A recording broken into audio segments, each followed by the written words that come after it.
Reflexão bíblica. Atos dos Apóstolos. Capítulo 10. O reino é para todos? Neste capítulo de Atos 10, Deus revela a Pedro através de uma visão que o Evangelho deverá ser pregado aos gentios. Pedro ensinará o Evangelho a Cornélio e sua família, e depois apaziguará a discussão entre os judeus sobre o Evangelho ser pregado a eles. A obra do Senhor segue adiante, apesar da perseguição que Herodes Agripa I, neto de Herodes, o Grande, promove. Ele condenará Tiago à morte e depois colocará Pedro no cárcere. Na noite anterior à execução de Pedro, um anjo o ajudará a escapar da prisão. Herodes será ferido por um anjo, e o Evangelho seguirá em firme sua expansão. Aleluia! Contexto histórico. Vimos que Jesus apareceu a Saulo, que depois viria a ser chamado de Paulo, quando ele viajava para Damasco, e depois disso, Saulo perdeu a visão. Após Ananias o curar, Saulo foi batizado e começou a pregar em Damasco. Saulo, então, vai a Jerusalém a fim de unir-se aos discípulos, mas, quando os judeus gregos ameaçaram a sua vida, os apóstolos o enviaram a Tarso. Pedro realizou milagres em Lida e Jope. Um centurião chamado Cornélio. Versículo 1. E havia em Cesareia um varão chamado Cornélio, um centurião da corte, chamada corte italiana. Felipe tinha pregado em Cesareia, Atos 8 versículo 40, de modo que devia ter existido o conhecimento do cristianismo ali antes desse incidente com Cornélio. Os centuriões eram parte essencial do exército romano, que se distinguiam por suas habilidades para liderar homens.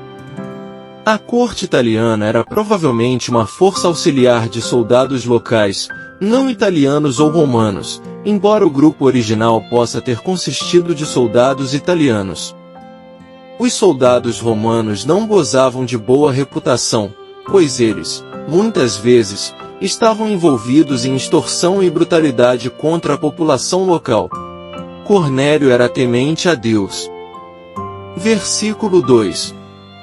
Um homem religioso e temente a Deus, com toda a sua casa, o qual dava muitas esmolas ao povo, e sempre orava a Deus. Os tementes a Deus respeitavam as crenças e os costumes judaicos, inclusive leis dietárias e dias especiais. Eles frequentemente se associavam aos judeus, mas não estavam dispostos a se tornar prosélitos completos, uma vez que isso requeria ser circuncidado e observar outros rituais judaicos. Cornélio tem uma visão. Versículos 3 e 4. Este viu claramente numa visão, quase a hora nona do dia, um anjo de Deus, que se dirigia para ele e dizia, Cornélio. E este, olhando para ele, e atemorizado, disse, O que é isto, Senhor? E ele disse-lhe, As tuas orações e as tuas esmolas têm subido para memorial diante de Deus. O temor e o espanto eram reações comuns à voz de Deus ou à sua aparição em relatos bíblicos, Atos 9 versículo 4.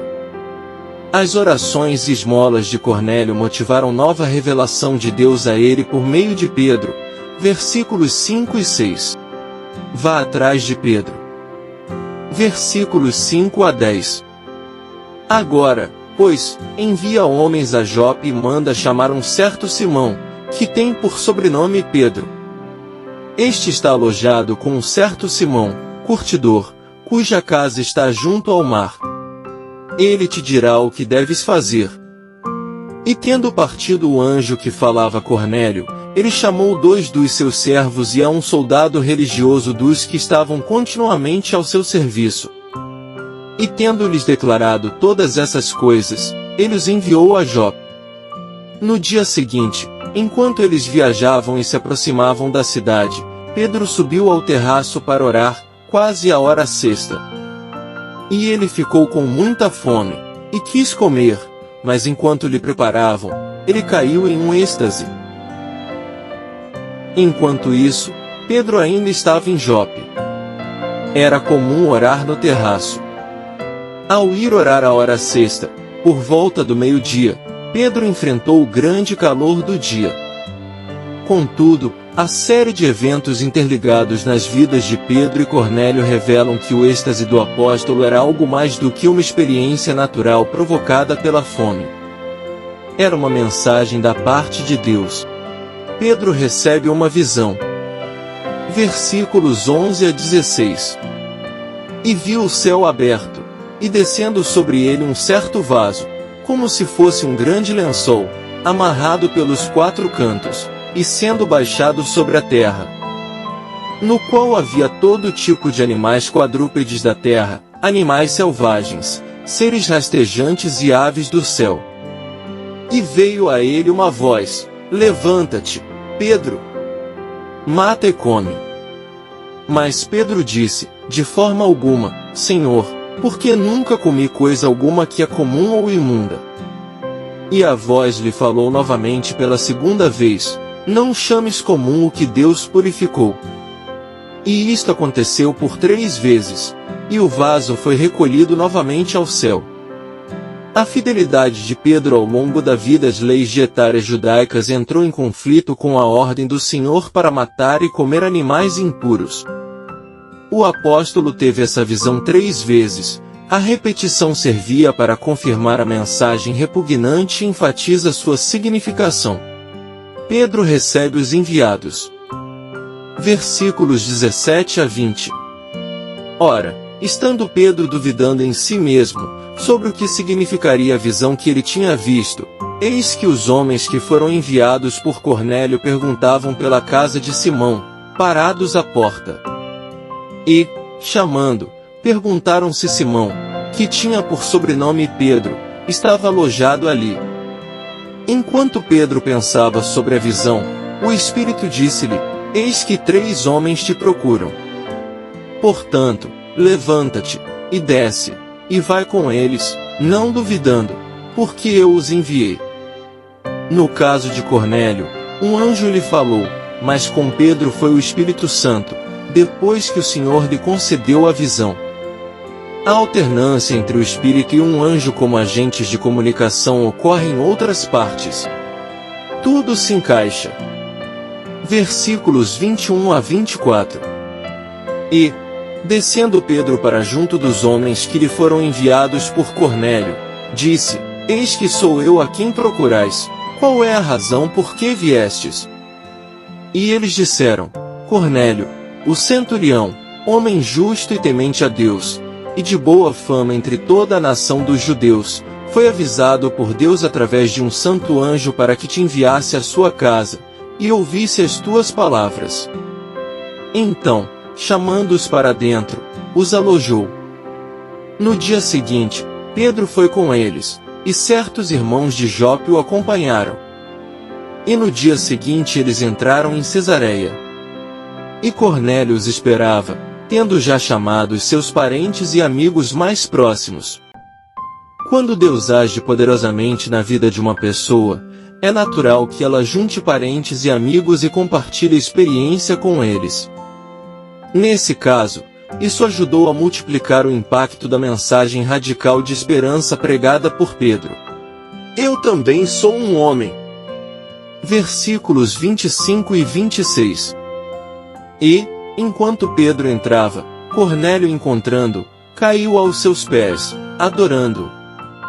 Mas Pedro levantando, disse: Levanta-te, eu também sou homem. No momento em que Cornélio caiu aos seus pés, adorando, Pedro protestou e disse que ele também era um mero homem. Os apóstolos sempre buscavam glorificar a Deus e não a si mesmos. Pedro entende a visão.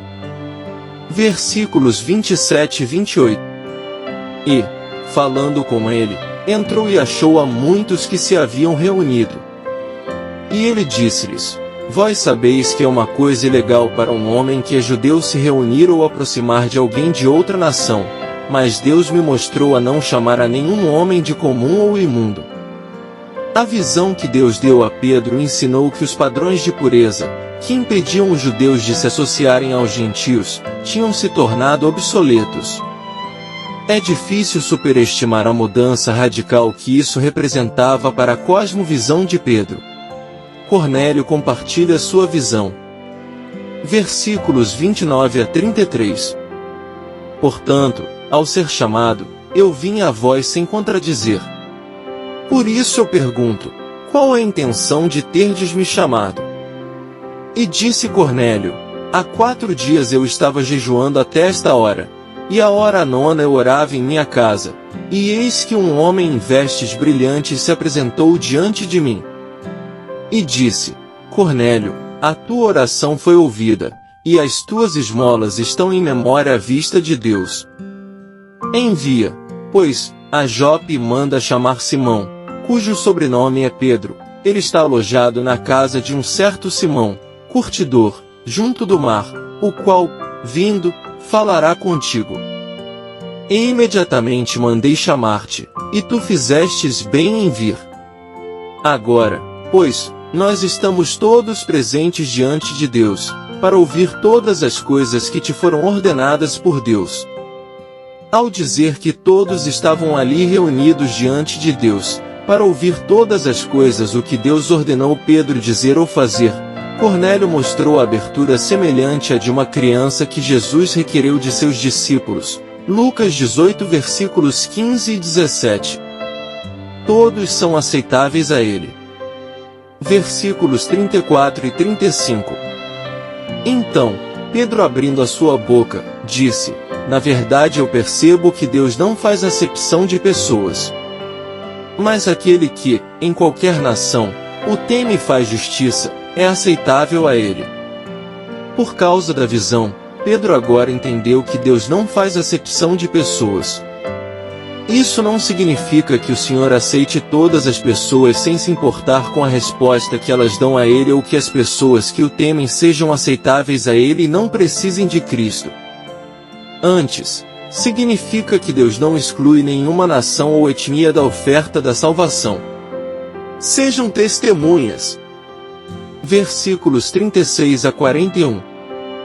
Deus enviou a palavra aos filhos de Israel, pregando a paz por Jesus Cristo, Ele é o Senhor de todos.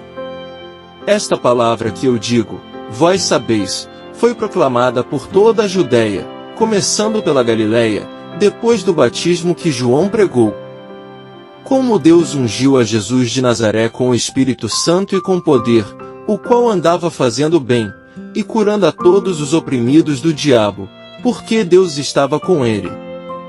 E nós somos testemunhas de todas as coisas que ele fez, tanto na terra dos judeus como em Jerusalém, ao qual mataram, pendurando-o em um madeiro. A este, Deus ressuscitou ao 3º dia, e o manifestou abertamente. Não a todo o povo, mas às testemunhas escolhidas antes por Deus, a nós que comemos e bebemos juntamente com ele, depois que ressuscitou dos mortos. Esta palavra que eu digo, vós sabeis indica que a biografia básica de Jesus já era amplamente conhecida. Ainda era necessário, no entanto, que testemunhas da vida de Jesus viessem e completassem qualquer lacuna no conhecimento e chamassem as pessoas à fé salvadora. A comissão é essa. Versículos 42 a 43. E ele nos mandou pregar ao povo, e testificar que ele é o que por Deus foi ordenado para ser juiz dos vivos e dos mortos. A este dão testemunho todos os profetas, que por meio de seu nome, todo aquele que nele crer, receba a remissão dos pecados. O próprio Jesus disse aos apóstolos que ele é o que por Deus foi ordenado para julgar todos os seres humanos. Apoiando essa reivindicação está o testemunho de todos os profetas, Lucas 24 versículo 44. A descida do Espírito Santo. Versículos 44 a 46. Enquanto Pedro falava ainda estas palavras, o Espírito Santo caiu sobre todos os que ouviam a palavra. E surpreenderam-se os que criam na circuncisão, os muitos que vieram com Pedro, pois também sobre os gentios havia sido derramado o dom do Espírito Santo. Porque eles os ouviam falar em línguas, e magnificar a Deus. Respondeu então Pedro: A fé, a descida do Espírito Santo e o batismo dos crentes novamente são todos componentes da conversão, embora mais uma vez numa ordem diferente. Uma vez que os convertidos gentios estavam falando em línguas, e magnificando a Deus exatamente como os judeus crentes tinham feito no Pentecoste, Atos 2 versículos 4 a 11, os que criam na circuncisão, que estavam com Pedro, surpreenderam-se. O batismo de novos convertidos.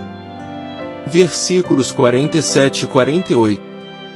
Pode algum homem impedir a água, para que não sejam batizados estes que também receberam, como nós, o Espírito Santo? E ele mandou que fossem batizados em nome do Senhor. Então, pediram-lhe que ficasse com eles por alguns dias.